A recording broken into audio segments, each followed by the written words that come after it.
Assalamualaikum warahmatullahi wabarakatuh. Waalaikumsalam warahmatullahi wabarakatuh. Kita jumpa lagi hari ini melanjutkan pembelajaran kita di minggu yang lalu. Masih ketemu lagi dengan 10 MIPA 1 ya. Bagaimana kabarnya hari ini anak-anak? Alhamdulillah, luar biasa. Allahu Akbar. Silakan yang memimpin berdoa, Nabila. Sebelum kita mulai pelajaran hari ini, mari kita berdoa bersama. Berdoa mulai. Berdoa selesai. Nah, semuanya sehat-sehat ya. Alhamdulillah Ustazah sehat. Ini jaringannya sehat semua.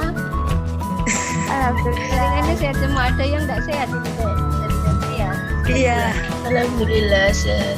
Saya coba cek dulu ilmunya ada mungkin Masfa, Tania, Said teman-teman yang memberitahukan kalau dia sedang sakit. Oke, anak-anak, meskipun kondisi masih pandemi seperti ini, kita masih belum bisa bertemu dengan normal seperti sebelumnya, tapi tidak mengurangi semangat kita ya untuk belajar ya. Semuanya tetap semangat ya. Sehat-sehat ya. Semangat Ustazah. Belajar ekonomi. Semangat. Belajar ekonomi. Tepuk tangan untuk kita semua. Kalau minggu lalu kita bicara tentang sentral, kalau minggu hari ini kita belajarnya tentang pembayaran. Nah, ini nanti ada KD atau kompetensi dasar yang nanti akan kalian kuasai setelah kita melaksanakan pembelajaran tentang sistem pembayaran minggu hari ini. Setelah melaksanakan pembelajaran ini, kalian akan diharapkan bisa mampu untuk menyajikan peran sistem pembayaran dalam perekonomian Indonesia. Jadi apa yang akan kita pelajari ini nanti sangat penting karena berkaitan dengan hal-hal atau kegiatan ekonomi yang sehari-hari kita lakukan. Nah, ada yang masih ingat nggak kita minggu kemarin membahas tentang apa? Ada. Ya. Tentang coba diperjelas lagi. Menyeimbangkan nilai mencapai kestabilan nilai ya.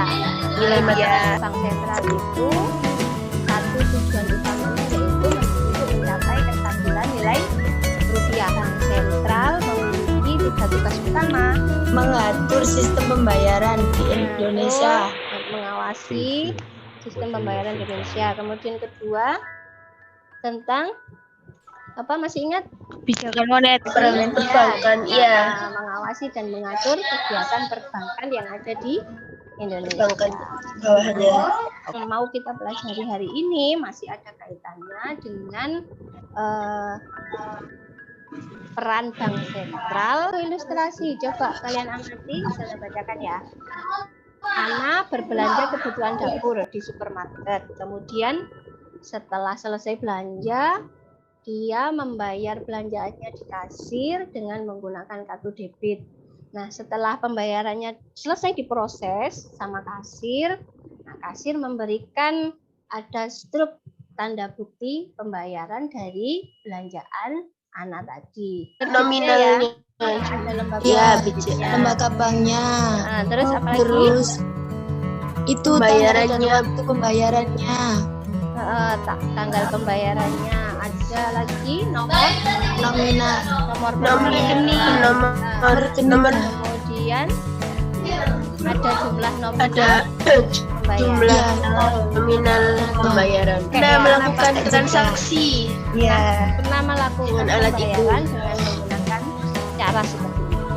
Nah, Ya, sistem. coba dari apa yang sudah ini tadi kalian amati dari gambar dan ilustrasi tadi. Nah, coba ada beberapa pertanyaan yang perlu kita cari jawabannya. Yang pertama, sistem pembayaran apa? Digital. Sistem pembayaran digital. Sistem apa? Digital. Basis kartu ya. Online. Non tunai kartu. Basis kartu. Tunai. Atau pembayaran non penerbit kartu. Ya. Betul, sang penerbit Terus kartu. itu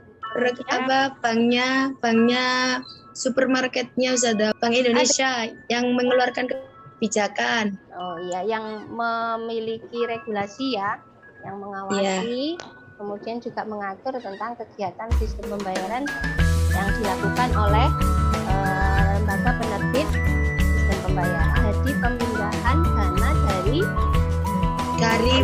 dari banknya pembeli ke banknya penjual tadi Ustazah. Itu yang perlu kalian pelajari lebih lanjut. Kalian tinggal mempresentasikan hasil dari diskusi kalian yang sudah ada temanya di dalam LKPI. Sistem pembayaran itu peraturan yang dikeluarkan oleh Bank Indonesia untuk mengatur pemindahan uang atau nominal dari satu pihak ke pihak lainnya Ustazah. Bisa kalian perdalam lagi dengan membaca berbagai referensi materi yang masih berkaitan dengan sistem pembayaran ya.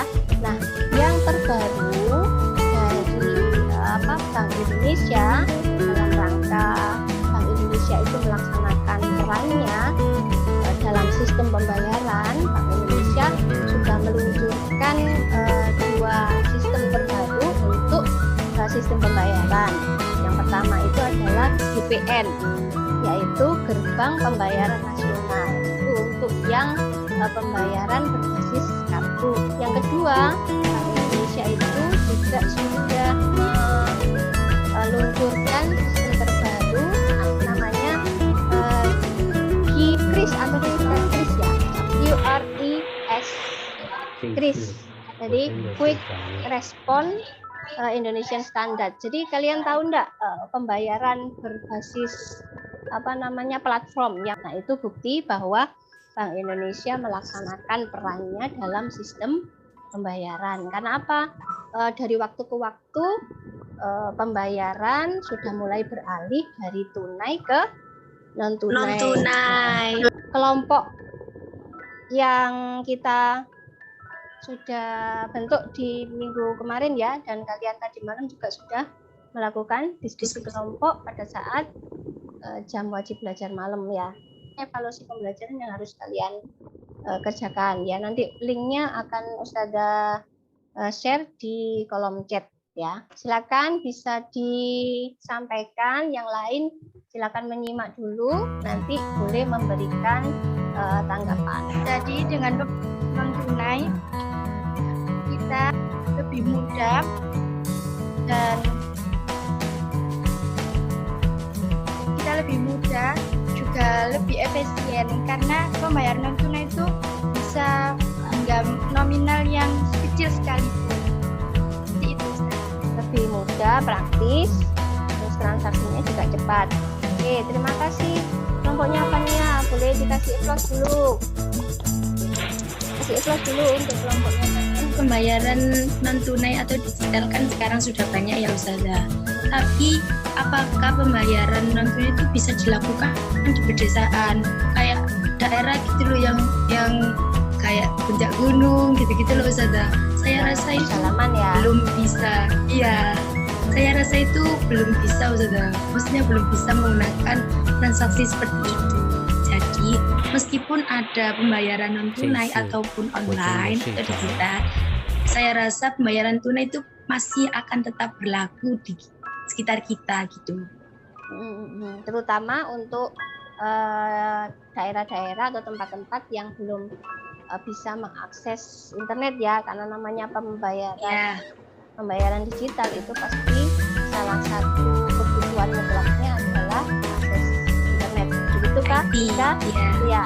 Biar Ustazah perkembangan internet itu bisa menjangkau ke segala arah. Penyediaan fasilitas atau akses agar bisa pembayaran digital itu bisa terjangkau semua tempat juga menjadi hal yang mutlak dilakukan. Begitu ya. Dan sekarang alhamdulillah semua, karena memang kebutuhan hal-hal yang berkaitan dengan internet itu kan semua lini, semua bidang sudah membutuhkan. Jadi semakin diperbanyak fasilitasnya sehingga meskipun di desa, di pelosok itu juga masih bisa dijangkau. Jadi tidak ada yang bisa menjamin 100% dari sistem keamanan dari sistem pembayaran itu sendiri. Tapi bagaimanapun dari lembaga penerbit yang menawarkan jasa sistem pembayaran atau dari Bank Indonesia sendiri, semakin hari semakin waktu dengan berbagai macam evaluasi yang terjadi ketika sistem pembayaran itu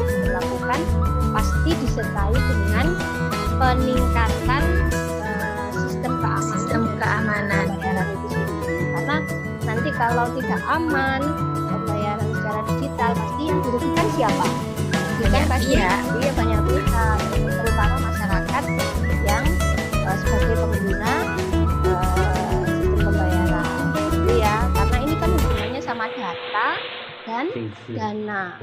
Karena tidak bisa, jadi tidak bisa main-main. Sistem keamanannya harus betul-betul diupayakan, ditingkatkan sehingga kejahatan-kejahatan di dunia maya, terutama yang berkaitan dengan pembayaran digital itu bisa diminimalisir sehingga masyarakat tidak mengalami kerugian. Betul.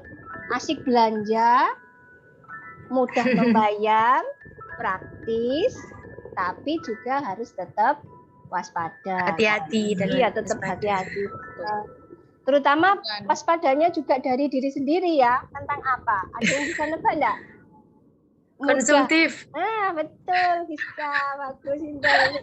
Giska konsumtif enggak? Suka bayar ini pakai Shopee. Gitu ya. Mudah. Iya, betul. Tapi harus tetap ada pengendalian dari diri sendiri. Sifat konsumtifnya tetap harus dikendalikan. Kan mudah tuh, cari apa saja ada. Ya, tinggal klik. Sudah pembayaran selesai dalam hitungan detik. Kalau kita tidak mengendalikan diri sendiri, maka kerugian pun akan kembali kepada diri kita sendiri.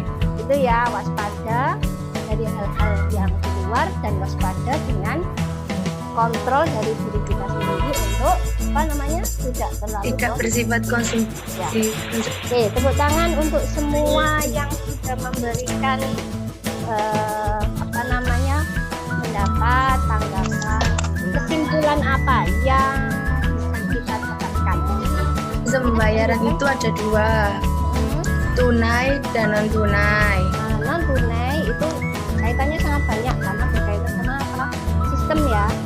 Banyak pihak yang baik sistem pembayaran tunai maupun non tunai tetap mengikuti kebijakan dari Bank Indonesia sebagai bank sentral. Indonesia memiliki 3 tugas pokok yang utama, yang salah satunya adalah berkaitan dengan sistem pembayaran. Bank Indonesia memegang peran yang sangat penting dan utama dalam mengatur, mengawasi dan juga menyelenggarakan sistem pembayaran. Hal yang bisa kita simpulkan untuk hari ini sebagai bagian dari refleksi kita hari ini.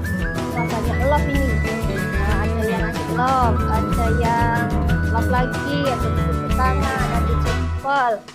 Ustazah sangat menghargai dan mengapresiasi usaha kalian untuk bisa mengikuti pembelajaran hari ini. Jangan lupa untuk selalu menjaga kesehatan ya dan mentaati protokol kesehatan.